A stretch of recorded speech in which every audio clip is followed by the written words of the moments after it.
Oh man, I cannot wait for this film tonight, for you guys to hear all about this film. It is one of my all-time favorite films.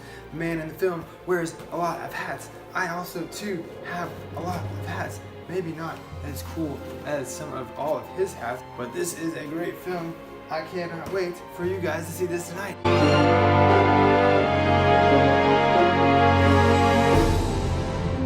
Hey guys, thanks for joining me for another Hanging with the Herons. This is 365 movies in 365 days in 3 minutes and 65 seconds. There is not much time, we've got to go. We've already started this clock, starts at the very beginning. Tonight we have Around the World in 80 Days. This is one of my all-time favorite films. Granted, I am very excited about most of the movies that are in my collection, although this one has spanned the time frame of my life. And so let's get right to it. Why do I love this movie? It's just beautifully filmed. The cinematography is gorgeous. The directing is perfect. The writing is perfect. The performances are perfect. Everything is just splendid in this movie. The way it begins is informative. You're traveling around the world, so this is, of course, you're gonna see the globe and you get to experience different parts of the world. All that to be said, I really love this film. I love the performances and I hope you enjoy it too. Let's get into some of those actors. Cantinflas. He is Passepartout. One of my all-time favorite characters in film, to be honest. Passepartout, just such a beautiful name, has such a beautiful ring to it.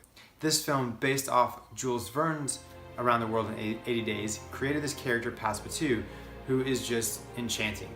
He is suave, but he is clumsy. He is brave, but he is reserved.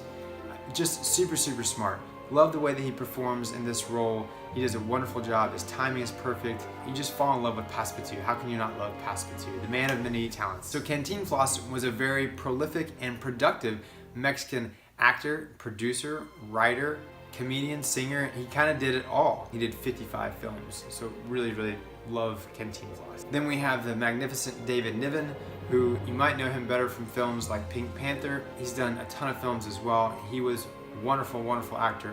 Interesting fact about him, he actually served in battle underneath the Highland Light Infantry in Malta. So comes back after World War II and still receives the second most popular film actor in British film, which is phenomenal. And thank you for his service, that's awesome. Then we have the lovely Shirley MacLaine, which is actually one of only 2 actresses left alive from the entire film.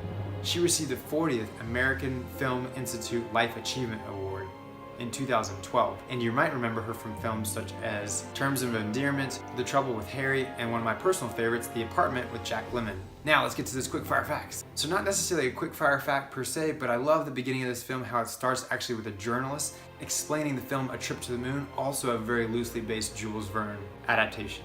So in 1955, the film actually took 75 days to film, which is actually pretty fast, and they used 680,000 feet of film.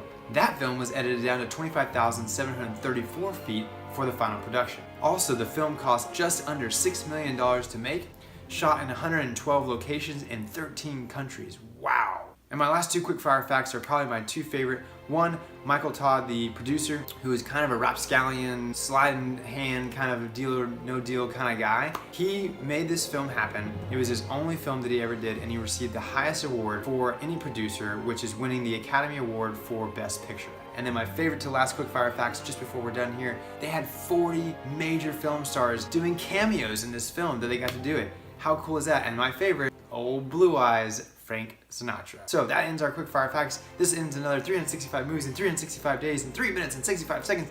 Comment below, tell me what you like, tell me what you don't like. This is James saying peace.